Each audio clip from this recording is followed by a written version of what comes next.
পাশের বাসার wifi line থেকে কিভাবে আপনি আপনার বাসার ওয়াইফাই লাইনে তারের মাধ্যমে সংযোগ করবেন। সম্মানিত ভিউয়ার্স, আজকে আমি আপনাদেরকে এই ভিডিওতে টেন্ডা F6 রাউটার কিভাবে আপনারা তার দিয়ে অনেক দূর পর্যন্ত সংযোগ করতে পারবেন এই ভিডিওতে কিন্তু আমি খুব সুন্দর করে দেখিয়ে দেব। তো ভিডিওটি না টেনে সম্পূর্ণ দেখার অনুরোধ রইল। প্রথমে আপনার টেন্ডা F6 রাউটারটি রিসেট করে নেবেন। তারপর আপনার মোবাইলে কিন্তু রাউটারটির সাথে ওয়াইফাই কানেক্ট করে নেবেন। কানেক্ট করে নেওয়ার পরে আপনার মোবাইলে থাকা যে কোনো ব্রাউজারের ভিতরে এসে আপনি 192.168.0.1 লিখে আপনি সার্চ দেওয়ার সাথে সাথে কিন্তু আপনার সামনে রাউটারের সেটিং ওপেন হয়ে যাবে। তারপর আপনি নিচেই এখানে এসে দেখতে পাচ্ছেন যে উপরে কিন্তু DHCP অপশান রয়েছে। আপনাকে অবশ্যই কিন্তু DHCP অপশানে সিলেক্ট করে রাখতে হবে। আপনি কিন্তু অন্য কোনো অপশান সিলেক্ট করবেন না, DHCPটা আপনাকে সিলেক্ট করে নিতে হবে। এবং নিচে এসে আপনার যে টেন্ডার যে নামটি রয়েছে আপনি চাইলে পরিবর্তন করতে পারেন, তারপরে পাসওয়ার্ডটি দিতে পারেন। আমি যেহেতু পরিবর্তন করতেছি না, সুতরাং আমার এখানে যে নামটি রয়েছে টেন্ডার আমি সেই নামটি রেখে আমি কিন্তু ওকেতে ক্লিক করে দেওয়ার সাথে সাথে কিন্তু সেভ হয়ে গেছে। এরপর কিন্তু পুনরায় আবার কিন্তু আমাদের মোবাইলের সাথে রাউটারটি কিন্তু সংযোগ করে নিতে হবে। এবার সংযোগ করে নেওয়ার সময় কিন্তু অবশ্যই আমাদের কিন্তু পাসওয়ার্ড ব্যবহার করতে হবে। আমরা যে পাসওয়ার্ডটি দিয়েছি সেই পাসওয়ার্ডটি কিন্তু আবার পুনরায় এখানে দিতে হবে, নইলে কিন্তু আপনি মোবাইলের সাথে সংযোগ করতে পারবেন না। তো আমরা পাসওয়ার্ডটি দিয়ে কিন্তু মোবাইলটা সংযোগ করে নিচ্ছি। আপনারা খুব ভালোভাবে দেখতে পাচ্ছেন, স্ক্রিনের দিকে খেয়াল করে আপনারা কিন্তু খুব সুন্দর করে বুঝে নিতে পারবেন। তো এরপরে কিন্তু আমরা আবারও পুনরায় কিন্তু সেই একই ডিফল্ট আইডি দিয়ে কিন্তু আমরা আবারও টেন্ডার রাউটারের ভিতরে প্রবেশ করব। এবার এখানে প্রবেশ করার সময় একটি সেট পাসওয়ার্ড দিতে বলবে, আপনি চাইলে দিতে পারেন, আমি যেহেতু দিচ্ছি না। এরপরে দেখতে পাচ্ছেন যে এখানে কিন্তু আপনাকে আবারও রাউটার মোড রয়েছে, এপি মোড রয়েছে, ওয়্যারলেস রিপিটার রয়েছে। আপনাকে যদি তার দিয়ে আপনি যদি তার ব্যবহার করেন তাহলে অবশ্যই আপনাকে এপি মোড সিলেক্ট করে নিতে হবে। আমি এখানে এপি মোড সিলেক্ট করে নিচ্ছি, তারপরে ওকে করে দিচ্ছি। ওকে করে দেওয়ার সাথে সাথে আবারও ওকেতে ক্লিক করার সাথে সাথে রাউটারটি কিন্তু রিবোট হবে। রিবোট হওয়ার জন্য কিছুক্ষণ সময় নেবে, একটুখানি অপেক্ষা করবেন। আপনারা যারা আমার চ্যানেলটি সাবস্ক্রাইব করেননি তারা অবশ্যই আমার চ্যানেলটি সাবস্ক্রাইব করে দিবেন এবং ভিডিওটি ভালো লাগলে একটি লাইক করে দিবেন। আমার হাতে দেখতে পাচ্ছেন যে ক্যাট 6-এর কিন্তু কেবল এবং কানেক্টর ব্যবহার করা হয়েছে এই কেবলের সাথে। আপনারা চাইলে আপনাদের প্রয়োজন মতো আপনারা 100 মিটার বা 120 মিটার পর্যন্ত কিন্তু তারের মাধ্যমে দূর পর্যন্ত নিয়ে যেতে পারবেন। 120 মিটারের মতো দূরে কিন্তু আপনারা লাইন দিতে পারবেন, কোনো প্রকার সমস্যা হবে না। তো সেই ক্ষেত্রে আপনাদের কিন্তু এখানে ল্যান্ড যে অপশানটি রয়েছে ল্যান্ড পোর্টে আপনাদের কিন্তু কানেকশান করতে হবে। আপনার বাসার রাউটারে কিন্তু ল্যান্ড পোর্টে কানেকশান করতে হবে, ওয়ান পোর্টে কিন্তু কানেকশান করলে হবে না। ওয়ান পোর্টটা বাদ দিয়ে আপনাকে কিন্তু 3টা বা 4টা ল্যান্ড পোর্ট থাকবে, সেই 3-4টা ল্যান্ড পোর্টে আপনাকে কিন্তু কানেকশান দিতে হবে। আপনার ক্যাট 6-এর এক প্রান্ত কিন্তু আপনি ল্যান্ড পোর্টের ভিতরে প্রবেশ করাই দিবেন। তারপরে আপনি যেখান থেকে লাইনটি নিতে চাচ্ছেন, যে বাসার থেকে আপনি সংযোগটি দিবেন, সেই যে প্রথম যে রাউটার বা মেইন রাউটার যেটা, ওই রাউটারের কিন্তু ল্যান্ড পোর্টে অপর প্রান্তটি কানেকশান করতে হবে। আমি এই রাউটারটি কিন্তু প্রায় 100 মিটারের মতো দূরে তার দিয়ে কিন্তু ব্যবহার করব। এই জন্য কিন্তু আমি এখানে সংযোগ দিচ্ছি, আপনারা দেখতে পাচ্ছেন আমি কিন্তু 100 মিটার কেবল ব্যবহার করব এই রাউটারটিতে। আমি কিন্তু এখানে ওয়ান পোর্টে কানেকশান দিই নাই, আমি কিন্তু ল্যান্ড পোর্টে কানেকশান দিয়েছি। ল্যান্ড পোর্টে কানেকশান কিন্তু আপনি যদি সাব লাইন নিতে চান তাহলে অবশ্যই আপনাকে ল্যান্ড পোর্টে কানেকশান করতে হবে। আপনি যদি মেন লাইন ব্যবহার করেন সেই ক্ষেত্রে আপনার ওয়ান পোর্ট ব্যবহার করতে হবে। তো আপনাদের কিন্তু শুধু এতটুকু সেটিংস করলেই কিন্তু রাউটারের আর কোনো কাজ নাই। এবার আমি কিন্তু সরাসরি আমার দ্বিতীয় যে রাউটার মানে ফার্স্ট রাউটার যেটা রয়েছে আমি কিন্তু সেই রাউটারে কিন্তু চলে যাচ্ছি।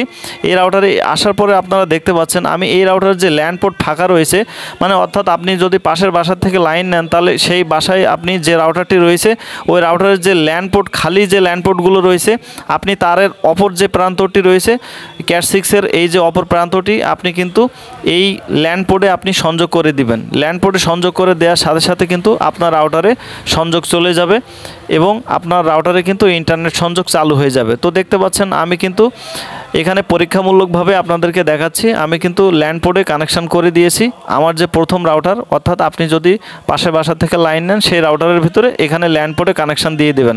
তারপরে তার ওখান থেকে আপনার বাসা পর্যন্ত আনার পরে আপনার বাসায় যে রাউটারটি থাকবে ওই রাউটারটি সেটিংটা আপনি করেই তো নিয়েছেন প্রথমে। আমি তো সেটা খুব সুন্দর করে আপনাদেরকে প্রথমে দেখিয়েছি। এরপরে এই রাউটারে কিন্তু আমরা ল্যান্ডে কানেকশন দেওয়ার সাথে সাথে এই রাউটারটার বাতি কিন্তু ইন্টারনেট আসার সাথে সাথে বাতি কিন্তু আর বিলিং করবে না। আপনারা দেখতে পাচ্ছেন আমরা মোবাইলে কানেক্ট করার সাথে সাথে কিন্তু মোবাইলে ইন্টারনেট কানেক্ট হয়ে গেছে। দেখতে পাচ্ছেন যে ট্রেনটা কিন্তু কানেক্ট হয়ে গেছে আমাদের ফোনে। তো আমরা যদি এখানে ইউটিউবের ভিতরে যেয়ে আপনাদেরকে একটা ভিডিও প্লে করে দেখাই যে আমাদের ইউটিউব চলতেছে কিনা, বা এইভাবে আসলে অনেক দূর পর্যন্ত যাওয়া ইন্টারনেট নিয়ে যাওয়া সম্ভব কিনা, সেটাও কিন্তু আমি আপনাদেরকে দেখিয়ে দিচ্ছি। দেখেন আমাদের এখানে কিন্তু ইউটিউব খুব সুন্দরভাবে চলছে, কোনো প্রকার কিন্তু বাধা হবে না আশা করি। ইউটিউব কিন্তু এখানে খুব সুন্দরই প্লে করা যাবে। তো এরপরে যদি আমরা এই রাউটারটা রেঞ্জ টেস্ট করার জন্য অবশ্যই আপনাদেরকে একটা ভিডিও প্লে করে আমি দেখাচ্ছি। দেখতে পাচ্ছেন এখানে কিন্তু আমাদের একটা ভিডিও প্লে করার সাথে সাথে কিন্তু কোনো বাধার কোনো সুযোগ নাই, সাথে সাথে কিন্তু ভিডিওটি প্লে হয়ে গেছে। তো আমরা এই রাউটারটার রেঞ্জ আপনাদের পরীক্ষা করে দেখাবো যে এই রাউটারটার আপনার রেঞ্জ কতটুকু পায় এবং এই রাউটারটার কত এমবিপিএস স্পিডও দেয়, সেটাও কিন্তু আমি আপনাদেরকে দেখাবো। তো আমরা মোবাইলের ক্রোম ব্রাউজারে এসে এখানে fast.com লিখে আমাদের মোবাইলের সাথে রাউটারের যে সংযোগটা রয়েছে এই সংযোগের কতটুকু স্পিড আমরা মোবাইলে পাচ্ছি সেটা আপনাদেরকে আমি দেখিয়ে দিচ্ছি। তো দেখেন আমি কিন্তু এখানে স্পিড যদি আপনাদেরকে মেপে দেখাই তাহলে দেখতে পাচ্ছেন আমার কিন্তু 5 MBPS এর একটা লাইনে কিন্তু প্রায় 15-20 MB তারও বেশি কিন্তু এখানে স্পিড দেখাচ্ছে।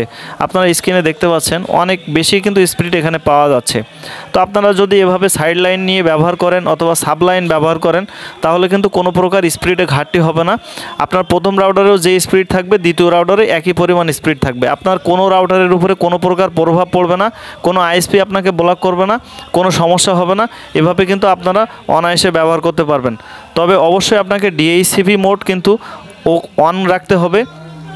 ডিএইচসিপি মোড ছাড়া কিন্তু আপনি অন্য কোনো মোডে ব্যবহার করলে কিন্তু আপনি আইএসপির কাছে ধরা খেয়ে যাবেন।